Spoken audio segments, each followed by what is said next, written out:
큰돈을 버는다는 일단 차는 필수세요. 차는. 이게 마이너스가 돼요. 그러니까 이제 아까 잠깐 얘기한 것 중에서 기본급 주는 데 같은 경우는 차가 없어도 될 거예요. 왜냐면 그 건물밖에 안 할 거거든요. 그 주변밖에. 네. 그런데 이제 장기적으로 봤을 때는 차는 있으셔야 돼요. 차는 저 개인적으로는 만약에 지금 하시는 분들이 만약에 차를 뽑는다 그러면 무조건 소형차를 뽑기를 권장을 드리고요. 네. 그 나중에 이제 좀 쌓이고 이제 규모가 좀 올라가면 그때는 손님한테 서비스 차원에서 일단은 차를 그때는 좀 큰 걸 뽑으시고 지금은 기동성을 위해서는 소형차가 일할 때는 훨씬 편하대요. 주차하기도 편하고 다니기도 편하고. 그러면 이제 마지막 시간이긴 한데요. 어쨌든 시간이 조금 아까 오버돼서 지금 거기 제가 이제 참고적으로 얘기 드릴게 제가 밴드에 글을 다 올리긴 했는데 이제 또 못 보시는 분들도 계시고 좀 이해가 좀 안 되시는 부분도 있을 것 같아서 제가 그거 한번 정리를 해드리면은요. 지금 제가 거기 부동산 스쿨을 지금 두 군데가 있거든요. 아시겠지만은 정혜원 방이랑 정혜원이 아닌 방이 있어요. 그래서 지금 앞으로 이제 오늘 이거 스터디 이후로는 거의 모든 상황은 정혜원 방 위주로 진행이 될 거예요. 네, 정혜원. 아는 방을 꼭 봐야 될 필요가 없는 거예요. 네, 그렇죠. 정혜원이신 분은 사실은 네, 정혜원이 아니신 분들은 정혜원 아닌 방을 굳이 보실 필요는 없어요. 네. 근데 정혜원이 아닌 방을 지금 남겨놓은 이유는 뭐 때문에 그랬냐면은 이제 그냥 여기를 뭐 아시는 분이 소개를 해서 오시면 사실 문제가 없는데 그냥 모르시는 분이 여기 뭐지 하고 한번 들어볼 수 있는데 그런 분한테 무턱대고 와서 정혜원 무조건 가입해가지고 돈 내고 하러 가기는 솔직히 제가 볼 때는 좀 아닌 것 같고 그래서 그런 분들을 위해서 그런 분들은 정혜원이 아닌 방에 잠깐 계시면은 정혜원이 아닌 방은 제가 스터디 일정을 올려드릴 거예요. 똑같이. 네. 그래서 정혜원이 아닌 분들 중에서 참석을 원하거나 아니면 누구 소개를 오셨는데 당장 정혜원 가입하기 싫고 한번 보고 싶다. 그런 분들은 거기서 이제 가입하거나 남겨주시면 되고 그리고 정혜원 분들은 정혜원 방에서만 투표해 주시고 글 남겨주시면 되세요.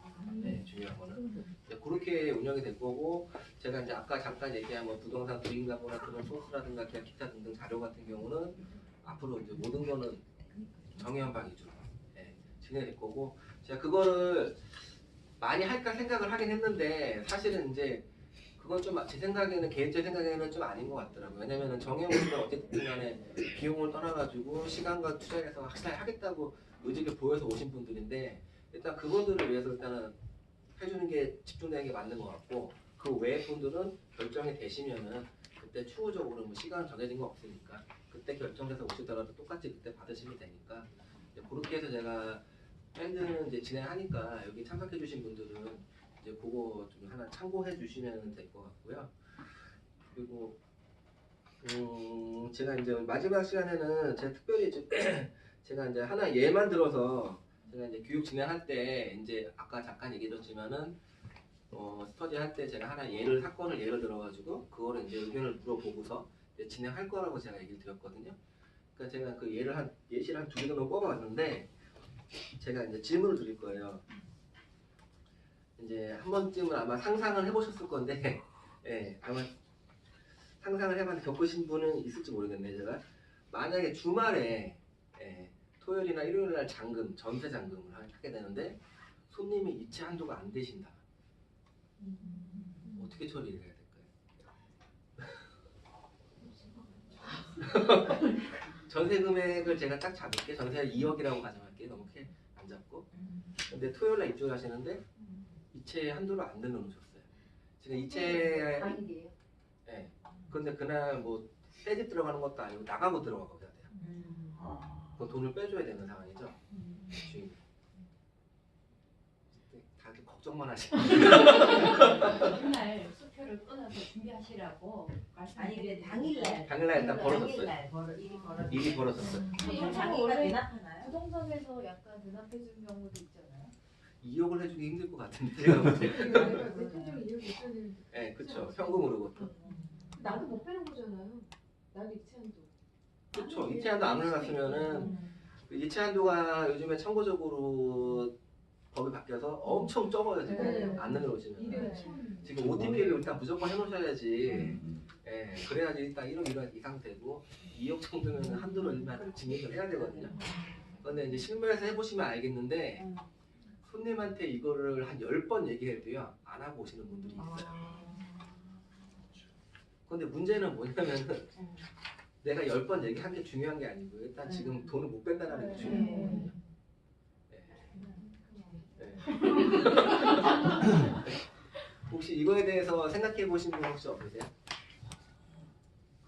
근데 이게 실제로 일어나거든요. 네, 실제 일어나는 경우가 있어요. 네. 근데 진짜 대략 난감한 경우거든요. 근데 이건 참고로 알아두시는 게 우리나라 은행 중에서 토요일하고 일요일날 문 여는 은행이 있어요. 네. 이게 모르시는 분들이 꽤 있으실 거예요. 토요일하고 일요일날 문 여는 은행이 지금 서울 같은 경우 3군데 있거든요. 3군데. 그거를 어디서 찾으셔야 되냐면은 그 사이트 들어가면 전국 은행 연합회라는 사이트가 있어요. 네. 거길 들어가시면은 360일 문 여는 지역별로 네. 그게 떠요. 네. 거기 들어가시면. 근데 그 계좌가 은행도 아니에요. 근데 그게 은행 보니까 어차피 수수료만 내시면 될 것 같아요. 왜냐면은 수표만 아니면 통장에 들어있는 게 수표일 때 못 뽑는 거고 현금이면 어차피 타는데 뽑을 수 있으니까. 다른 은행이. 네, 왜냐면 직원이 있으니까요. 네. CD기만 열려 있는 게 아니고. 그리고 거의 지금 보면은 웬만한 대표은행 3군데가 다 있더라고요. 네. 그래서 그게 위치가 딱 정해져 있기 때문에 실제로 제가 그런 적이 한 번 있었어요. 저희 손님이 실수해서 네. 그걸 안 해서 손님이 그게 강남에 하나 있는데 강남까지 갔다 왔어요. 네. 그러면 이제 그런 경우는 이제 답이 없는 거죠. 하염없이 기다려야 되는 거죠. 욕은 욕대로 먹고. 근데 일단은 해결을 할 수 있다는 거. 네. 진짜? 그러니까 이런 경우가 많아요. 생각보다. 네. 평일 같은 경우도 저녁 때 이사 왔는데 안 되면 가야 되는 거예요. 근데 이 은행도 네. 그 시간이 연는 시간이 365일 365일. 24일, 24시. 365일. 그래서 그런 데들이 있고 또 토요일 날 이제 평일 같은 경우는 늦게 때 내 은행이 아닌데도 통장 가져가면 계좌이체 해주는가요? 현금으로 출금은 되실 것 같은데 제가 볼 때는 현금으로 들어있어요. CD기는 되지만 직원이 해주나요? 타은행 같은 경우 글쎄요. 그러니까 이체 한도라는 거는 그 은행에서 할 수 있는 고유의 영역이 아닐까요? 이체 한도. 그럴 수도 있겠네요. 그거는. 이렇게 은행은 모르시면 안 돼요. 그럴 수도 있겠네요. 근데 제가 은행 봤을 때는 우리은행이랑 국민은행이랑 신한은행 있는 것 같아요. 그리고 그 정도면 웬만한 거 다 되지 않을까요? 서울에서? 그리고 만약에 은행이 없으면은 수도권에도 있어요. 몇 군데. 네. 그러면 거기 갔다 와야 돼. 가서 계좌이체. 이체를 하든가 돈을 뽑아오든가 해야 돼.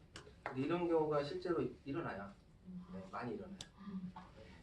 많이 일어나서 이제 잘 풀리는 경우는 나가는 사람이 집으로 들어간다든가 그런 경우에 솔직히 돈을 안 받아도 되니까 해결할 수 있겠지만 만약에 이사가 맞물려 있는 경우는 진짜 큰 사고가 터지거든요. 그러니까 이제 이런 것들, 이런 것들이 아마 예를 들어서 아마 스터디 할 때 나오게 될 거고요. 그리고 또 아주 기본적인 거기도 한데 만약 양타 물건을 저희 물건이에요. 각자 다 이제 중개업하신다 가정하고 저희 물건을 중개를 하고 이제 손님이 계약하겠다 결정했어요. 네. 고객이 결정하시면은 그 순서가 어떻게 될까요? 그 다음에 어디다가 전화를 먼저 해야 될까요? 손님이 A방을 보고서 이거 계약합시다. 그러면 전화를 매도해? 네. 임대한테 하는 게 순서가 있잖아요. 네. 근데 이거에 대해서 되게 얘기거리가 많아요. 왜냐면은 임대인한테 전화를 하는 게 순서거든요. 첫 번째로 손님이 결정을 했으면은. 그런데 임대인한테 전화를 하고 나서 전화를 하시고 나서 임대인이 오케이 했어요. 이제 오케이 했는데 손님이 갑자기 저 조금만 하루만 생각해 볼게요. 그러는 경우도 있고 그리고 반대로 임대인한테 전화했더니 다른 데서 팔렸다는데 다른 데서 했는데 그런 경우도 있을 수 있고요. 여러 가지 상황들이 벌어지거든요. 임대인하고 통화하기 전에. 그래서 사실은 임대인하고 통화하기 전에는 원래 FM대로 일을 하시려면은 손님한테 물건을 보여줄 때는요. 예, 물건을 보여줄 때는 아마 개인적으로 생각하는 집들이 있으세요. 중개사 입장에서. 예, 한 10개를 보여준다고 하면 그 중에 한 2개 정도 여기가 너무 괜찮아. 내가 여기 해줄 거야. 예. 그런 집 같은 경우는 사전에 통화를 하고 가는 게 일단 기본적인 순서고요. 예, 내가 실수를 안 하기 위해서는 기본적인 순서가 되고 그 통화를 하고 갔어요. 이제 그 손님 결정하셨어요.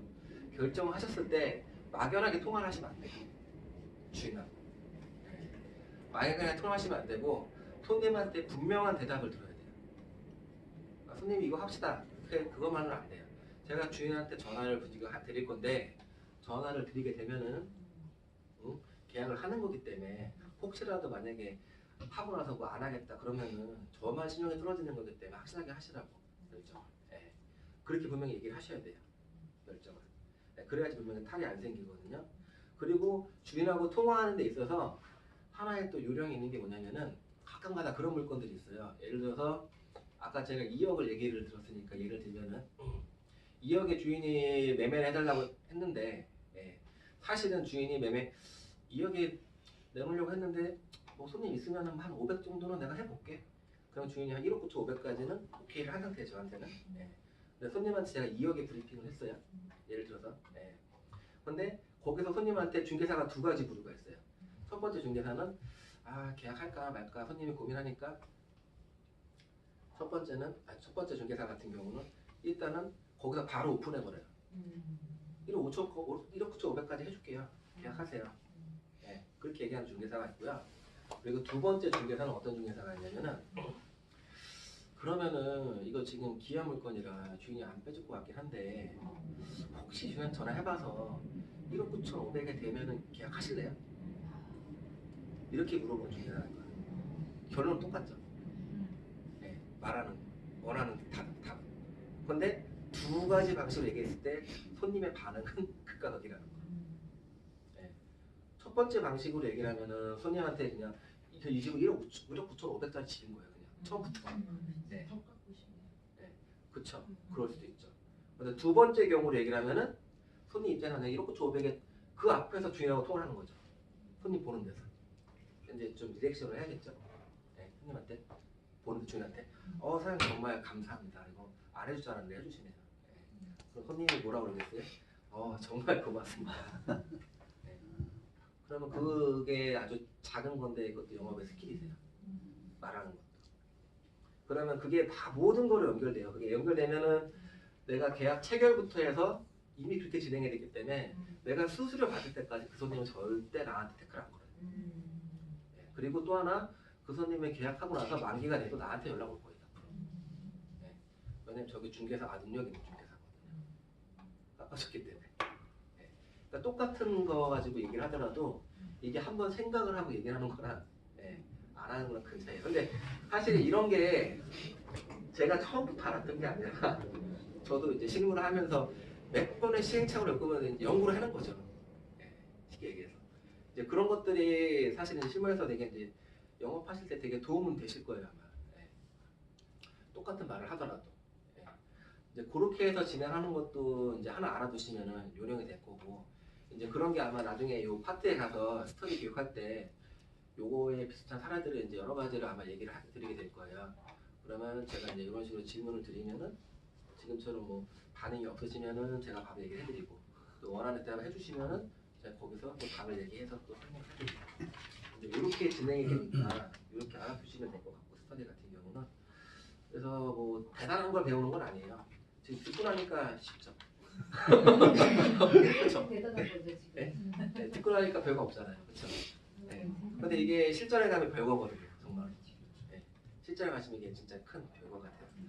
그래서 이제 그거부터 해서 그 다음에 순서는 뭐 임차인하고 통화를 해야 될 것이고 임차인 통화할 때도 또 사연이 엄청 많아요. 또. 네, 임차인 통화할 때도 그냥 통화하시면 안 되고 이제 임차인 통화할 때 뭐 대표적인 사례를 하나만 얘기를 드리면 꼭 확인하셔야 되는 게 사실은 이거 임차인 통화하기 전에 임대인이랑 처음에 물건을 받을 때부터 알아두시면 좋은 건데 이 세입자가 만기 전에 나가는 건지 만기가 돼서 나가는 건지 그거를 꼭 확인하셔야 돼요. 네. 왜냐면은 만기가 돼서 나가는 거는 어차피 수수 중이니까 뭐 주인하고 나중에 협의하면 되는데 만기 전에 나가는 경우. 네, 그런 경우 세입자들이 방을 뿌려놓잖아요. 네. 그러면 수수료가 내가 상상하는 거 이하로 떨어질 확률이 커요. 왜냐면 세입자 물건을 뿌려놨기 때문에 네. 다른 부동산에서 찔러대면은 수수료가 계속 다운돼요. 그래서 수수료를 항상 그런 경우는 미리 확답을 받아놓고 진행하셔야 돼요. 네. 그러면 간혹가다 급한 경우 같은 경우 세입자가 수수료가 더 주겠다는 경우도 있고, 그리고 진짜 뭐 세입자가 뭐 저희 얘기로 진상이다. 네. 그러면 수수료를 택도 없이 안 주거든요. 그럼 그거를 감안하고 계약을 하셔야 돼요. 왜냐면 그래야지 만약에 내가 나가는 세입자 수수료가 적으면은 최소한 들어가는 사람한테 내가 다 받아야 될 거 아니에요. 그거를 계획을 하셔야 될 거 아니에요. 그렇죠? 근데 만약에 나가는 사람이 충분히 많이 준다. 예. 그러면 들어가는 사람이 예를 들어서 계약을 너무 하고 싶은데 너무 하고 싶은데 집에 벽지가 마음에 안 들어요. 벽지가 마음에 안 들잖아요. 그러면은 제가 손님한테 수수료를 깎아주고 좀 한 90만 깎아주고 프론트 벽지 하셔라. 그렇게 생색을 낼 수 있는 거고요. 그러니까 이제 그런 식의 계산이 필요하세요. 근데 이거를 초보분들이 많이 실수하시는 게 이런 걸 계산을 전혀 안 하고 일을 막 진행하다가 사고가 터져. 터지면 결국 그 돈을 누가 물어야 되면 내가 풀게 돼 있어요. 네, 내가 내서라도 계약을 하게 돼 있어. 그러면 합쳐가지고 내가 100만 원 받을 돈인데 이거 내가 내주고 뭐 하다 보니까 나한테 50만 원밖에 안 떨어져요. 네. 그럼 아깝잖아요. 네, 근데 그때 가면은 그런 분들 아깝다 생각 안 해요. 50만 원이라도 벌었다 생각하시지. 네, 정말로. 네. 지금도 생각해. 50만 원에다 한 게 어디야? 그렇게 생각하시면 안 되죠. 그렇게 안 할 수 있는 건데. 그렇게 안 할 수 있는 거잖아요. 그렇게 욕심을 내야 되는 거예요? 그건 욕심이 아니라 제가 일한 대가를 받는 거잖아요. 네, 일한 대가를 받는데 그거는 제가 사전에 준비를 하면은 굳이 나가야지 않아도 되는 거죠. 그렇죠. 네, 그렇죠. 네. 근데 진짜 내가 중개 실수를 해서 하면은 그거는 제가 메꿔서 할 수 있어요. 제가 중개 실수를 했으면. 근데 이건 내 실수가 아니에요. 예. 근데 계약을 어거지 내가 하다 보니까 이게 돼버린 거예요. 예. 근데 굳이 제가 아까 처음 중간에 얘기한 대로 하나의 잘못이 있어서 한번 생각해 보시라고 했잖아요. 이제 그러다 보니까 이제 이런 거를 한 번씩 얘기를 하게 되는 거예요. 예. 그러면 얘기를 하면은 50만 원 받을 거 100만 원 받고 100만 원 받을 거 150만 원 받고. 예. 그게 중개업이죠. 예. 깎아주는 게 중개업은 아니에요. 제가 얘기하는 것 중에 하나가 직원들한테도 금액 수수료 깎아줘서 계약하는 거는 누구나 다 해요. 나 옷가게 가가지고 똑같은 옷 가지고 옆가게에서 10만 원 딱 싸게 뭐 후려치면 계약하는 거 파는 것도 장사하는 게 아니에요. 똑같은 옷을 제 금액에 팔 수 있는 게 능력자인 거죠. 중개업도 저희가 하면서 먼저 수수료 깎아도 생각하시면 안 돼요. 수수료는 일단은 받는다 당연히 다. 근데 내가 중개에 있어서 손님한테 만족을 못 시켜줬거나 그런 게 있을 때 깎아준다 생각하셔야 되지. 내가 손님이 원하는 거 다 해줬는데 내 잘못이 아닌데 수수료 깎아줘야 돼요. 그럼 그 사람은 중개업자서 제가 볼 때는 좀 잘못된 판단을 하고 계신다 이렇게 생각을 하거든요. 그러니까 이제 그런 부분들에 대한 얘기들도 이제 좀 많이 얘기가 들어갈 거고, 그 다음에 이제 뭐 등기 설명이 또 들어갈 거고, 등기 설명을 아마 이제 다음에 첫 스터디 때 아마 얘기가 나올 것 같은데요. 그때 이제 등기 설명 들어가고, 그 다음에 이제 등기 설명을 먼저 하시고, 그 다음에 계약서 작성, 확인 설명 작성, 그리고 이제 서명 및 낙인 받고 이제 계약서 교부해 주시는 거. 이제 그게 기본적인 순서거든요. 근데 아주 쉬운 순서인데 이 순서 사이사이에도 영업적인 스킬이 되게 많이 들어갈 수 있어요. 네, 하나하나씩. 근데 이거의 궁극적인 목적은 딱 하나예요. 수수료를 잘 받기 위해서. 네. 수수료로 딴지를 못 걸기 위해서. 네. 그래서 수수료를 제가 이제 권장드리는 거는 그냥 마음 편하게 이렇게 생각하세요. 그냥 수수료를 내가 무조건 다 받겠다, 덜 받겠다 생각하지 마시고 내가 노력한 만큼 받겠다 생각하시면 돼요. 내가 이 사람한테 신경 쓴 만큼. 정말로. 예. 왜냐면은 수수료가 분쟁이 생기는 경우는 그런 경우가 분쟁이 많이 생겨요. 만약에 이런 손님이 이제 왔는데 날짜가 되게 급해요. 근데 제가 어떻게 딱 맞는 방이 있어서 하나만 보여주고 그냥 계약을 했어요. 별로 한 게 없잖아요. 예. 근데 그런 손님한테 수수료 바닥바닥 해가지고 예, 다 받는 경우가 있어요. 예. 그건 손님이 분명히 태클을 걸죠. 예, 작은 때까지. 예, 쉽게 얘기해서. 근데 저 같은 경우는 그런 분은 좀 깎아줘요. 예. 깎아주고 근데 반대로 제가 막 한 일주일, 2주일 관리해서 그 사람이 시간도 안 돼서 저녁 때마다 한 개씩 보여주고 한 개씩 보여주고 계약을 해요. 예. 그러면 절대 안 깎아줘. 그리고 손님이 깎아달라는 얘기 절대 안 해요. 절대로. 근데 제가 지금 말은 이렇게 쉽게 하잖아요. 근데 그렇게 한다고 해서 안 깎아달라는 얘기 안 하는 거 아니에요. 예. 그렇게 할 때마다 중간에 어떤 리액션이나 행동들이 들어가요. 아까 제가 좀 전에 그 멘트처럼. 예. 이제 그런 것들을 이제 제가 나중에 또 얘기해드릴 거고 이제 그게 중요하다라는 거. 예. 그리고 저는 개인적으로 매매는 스스로 무조건 안 깎아줘요. 매매는. 예. 그 깎아준 적이 없고 더 받은 적은 있어요. 법정 수수료보다. 예. 더 받은 적은 한 2-3번 있는데. 예. 예? 손님이 너무 주고 싶다고 하니까 지금 네, 진짜 안 받을 수가 없더라고요. 많이 받지는 않았고요. 네. 근데 그런 경우가 있긴 한데 안 받는 게 좋아요. 근데 매매는 제가 안 받는 이유가 하나 있어요. 안 받는 게 아니라 법정 수수료를 무조건 다 받는 이유가 있어요. 왜냐면은 이제 나중에 투자 설명할 때 설명을 할 건데 저는 매매를 해가지고 이 사람한테 돈이 안 될 거는 저는 무조건 매매를 안 해요. 정말. 그래서 제가 여태까지 뭐 매매를 많이 했지만은 그 중에서 제가 제 거 산 거 빼고 손님들 팔아드린 거 중에서 돈이 안 됐던 경우는 한 번도 없었어요. 정말. 그래서 저 같은 경우는 이제 거래하시는 분들이 지금 한 10년, 10년 넘게 되신 분도 있고 저한테 어떤 분은 신혼집 때 처음에 전세 구했다가 그 다음에 돈 조금 모아서 2년 있다가 만기돼서 작은 거 하나 샀다가 그 다음에 또 작은 거 좀 큰 거 샀다가 그 다음에 진짜 큰 거 사가지고 그 다음에 또 돈 모아서 또 몇 개 또 오피스에 갖고 있고 그런 분들도 있어요. 참고로. 네. 나중에 제가 이제 오피스텔이나 이제 이쪽 투자가 되면은 실제 예를 이제 제가 좀 자세하게 설명을 해드릴 건데 저는 이제 매매는 그게 제 그냥 자존심이에요. 그냥 개인적으로. 왜냐면 내가 자신을 놓고 할 거기 때문에 나 이거 누구처럼 싸게 팔 생각 없다. 네. 그리고 손님이 뭐라고 하면 저는 딱 잘라서 얘기해요. 예전에 했던 멘트이긴 한데 그러면은 깎아줄 테니까 수요 깎아줄 테니까 나중에 이거 팔 때 집값 오르면은 나한테 절반 달라. 내가 집값 떨어지면 내가 물어줄게. 그렇게 얘기해요. 네. 그러면 거의 100% 안 한다고 하더라고요. 그렇게는. 근데 진짜로. 네. 근데 그만큼 자신 있게 본인 확신 있는 물건을 하려면은 제가 볼 때는 아까 얘기한 시간이 좀 걸리긴 해요. 네. 그래서 이제 본인이 보여지는 시간들이 있거든요. 그래서 제가 개인적으로는 부탁은 이제 참고적으로 꼭 보시고 관심을 두시라고 하는 게 부동산만 관심을 두지 마시고요. 제가 볼 때 주식하고 금리 그건 항상 관심을 두셔야 돼요. 네. 연관성이 많이 있어요. 부동산하고. 네. 주식 같은 경우는 부동산이랑 거꾸로 가는 경우가 상당히 많고요. 네. 주식이 돈이 잘 돌 때는 큰 돈이 부동산에 안 들어와요. 잘. 그리고 반대로 주식이 불황일 때는 부동산 투자처 손님들이 많이 들어와요. 네, 쉽게 얘기해서.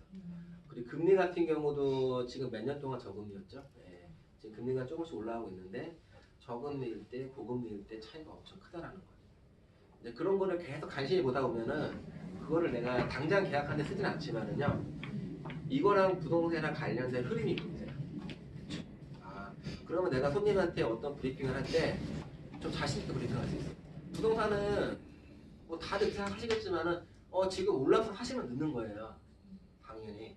주식도 마찬가지긴 하지만은 앞으로 오를 것 같아. 그걸 하셔야 되는 거고. 여기 앞으로 전망이 좋아. 그리고 팔 때는 여기 올랐어.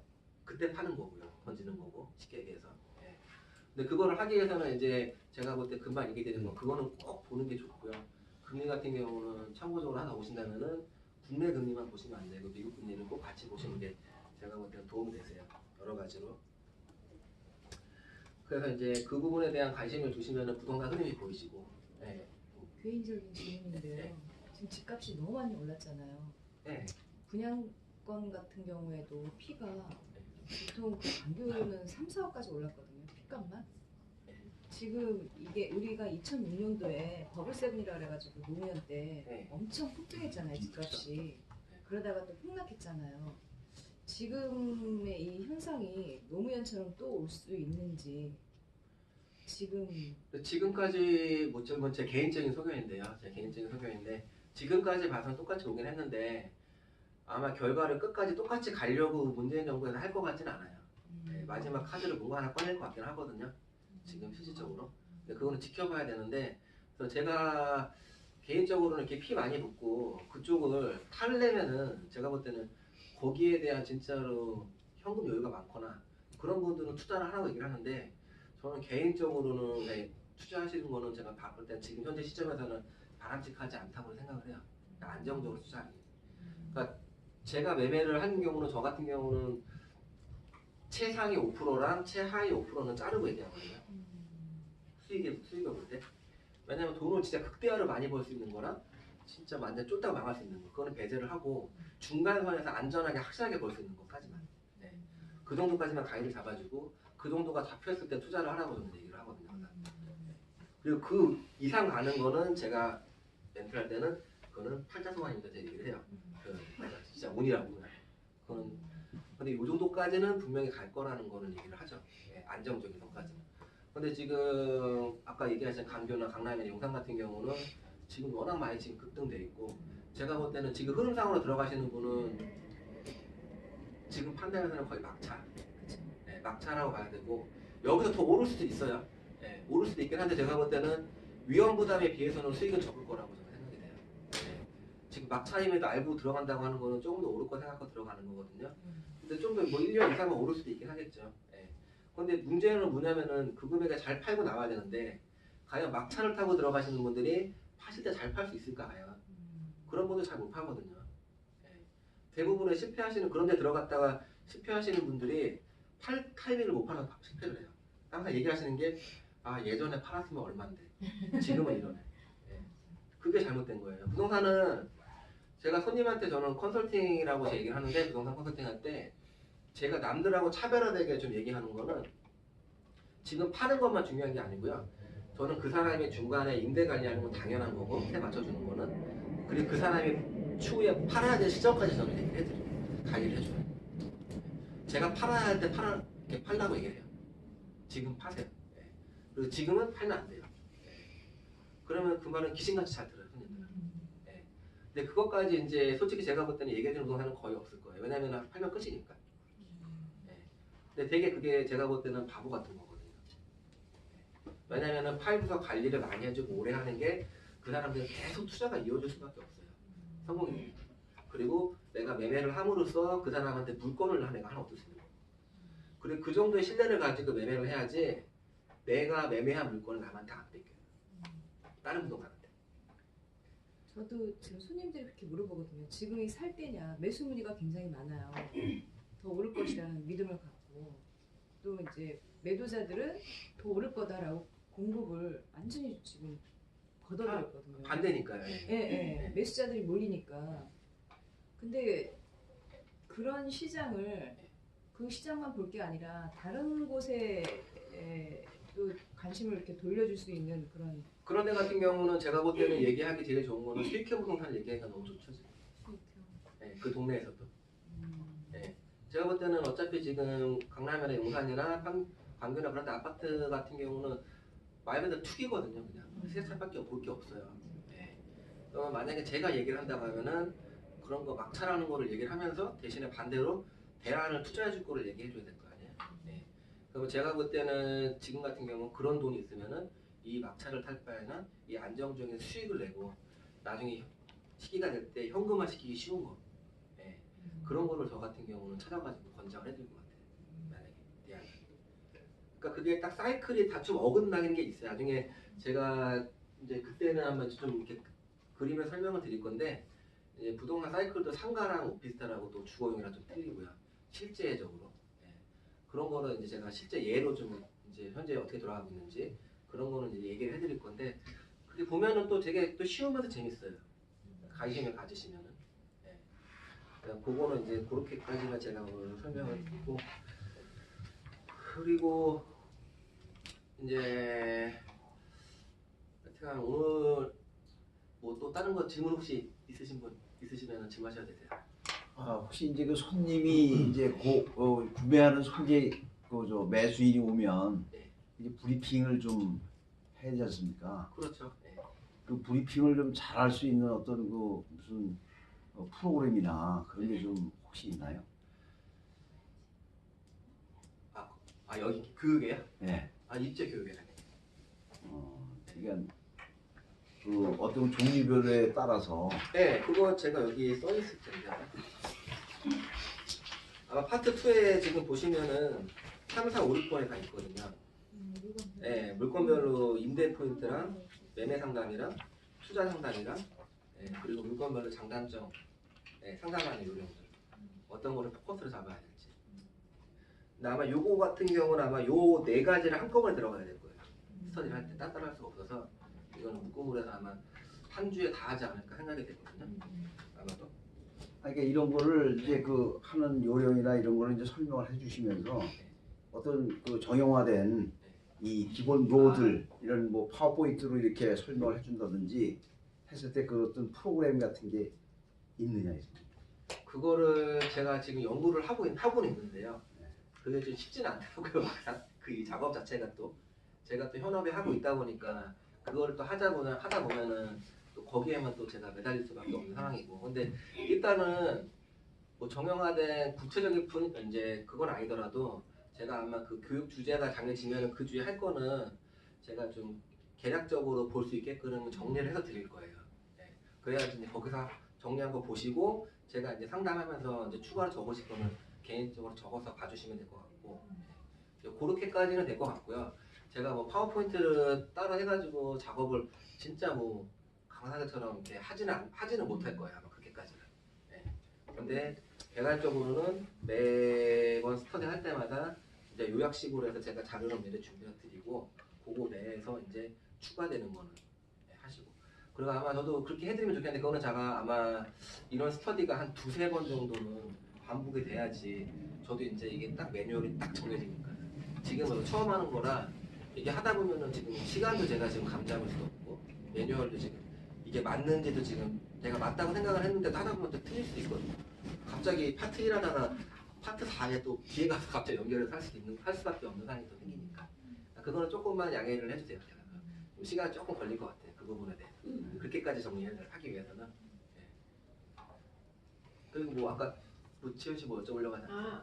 그 지난 얘기인데 원래 이사 그 중간에 계약 중간에 나가도 법적으로는 그게 세입자가 안 돼도 된다는 식으로. 네 맞아요. 그런데 네 맞아요. 그거는 우리가 법이 얼마 전에 바뀌었는지 법이 바뀐 거는 아니고요. 그래요? 네, 법이 바뀐 거는 아니고 원래 법이 그래요.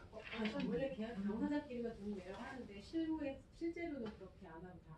그러니까 그게 이제 그거 들어가면 설명을 드릴 내용이긴 한데 근데 세입자가 만기 전에 나가는 건 수수료 있잖아요. 수수료는 세입자가 내는 경우는 없어요. 무조건 임대인이 내시는 거예요. 집주인이 그러니까 그거는 이제 어떻게 되는 거냐면은 세입자가 아쉽잖아요. 지금 나가야 되잖아요. 그러니까 쉽게 얘기를 하면은 세입자가 임대인한테 수수료를 제가 부담을 해드릴 테니 나갈 수 있게 해주세요. 그렇게 되는 거예요. 그래서 그게 제가 실제로 그렇게 하고 나왔거든요. 네. 부모님이나 제 어떤 직장이나 제 네. 때문에 나왔는데 당연히 부동산에서도 복비 내시는 거죠? 뭐 이런 식으로 얘기를 당연히 하더라고요.